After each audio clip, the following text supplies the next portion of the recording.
I'm Anil Kumar, and in this video we will understand how to apply chain rule to trigonometric functions.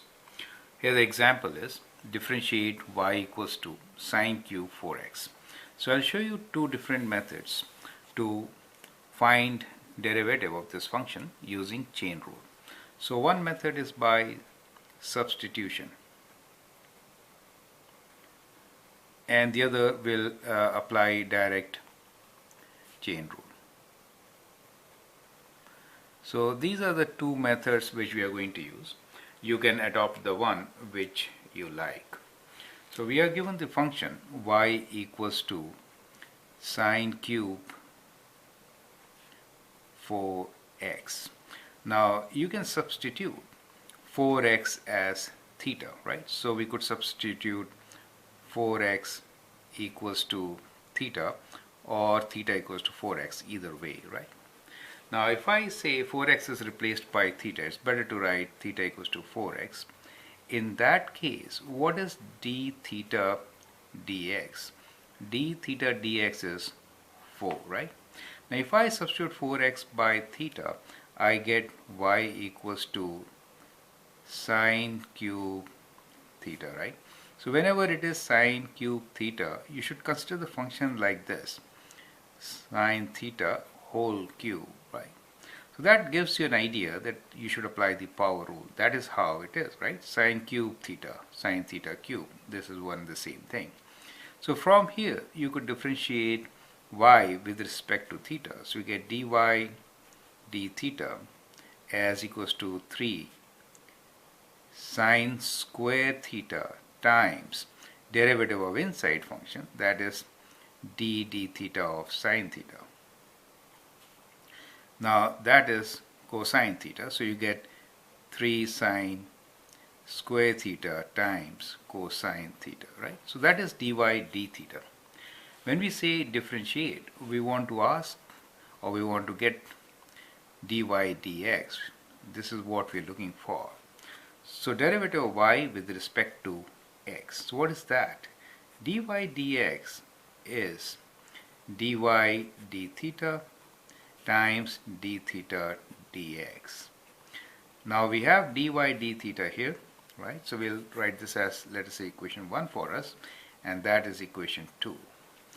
D theta dx is 4. So when you must multiply these two, you get your result, right? So we get 3 sine square theta times cos theta times 4, or the result 4 times 3 is 12. 12 sine square theta cos theta is your answer, right? So using substitution, I think the chain rule becomes more clear.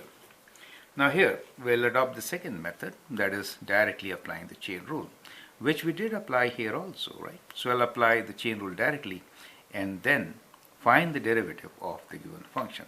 So again, let's begin by writing dy equals to sine, so cube 4x. So I'll write this as 4x whole cube, right? So that is how we could write. Now dy dx, differentiating y with respect to x, will give us derivative of, let me write d dx of sine 4x whole cube. Now that is 3 times sine 4x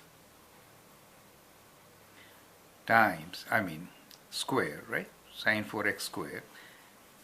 That's the power rule, times derivative of the inside function, which is sine 4x, right? So that gives us 3 sine square 4x. Derivative of sine 4x is cos 4x. We could write this as cos 4x times derivative of inside function, that is d dx of 4x. Now that is 3 sine square 4x times cos 4x times 4. And now we can multiply 4 by 3, get answer as 12 sine square 4x cos 4x, right? So exactly the same result, right? So that is how we could find derivative. So these are two methods which you could use in finding derivative of trigonometric functions using chain rule. Now remember, so when you are writing the answers, on the left side I wrote theta, right? Now remember one thing, when you substitute, you have to write answer in the variable given to you, which is 4x. So the answer on the left side should be written as 12 sine square 4x cos 4x, right? Just as we got on the right side. Now you can see both the results are same. So whenever you substitute back the original variables to get your answer. It's very important to remember. I'm Anil Kumar. You can subscribe to my videos and learn a lot.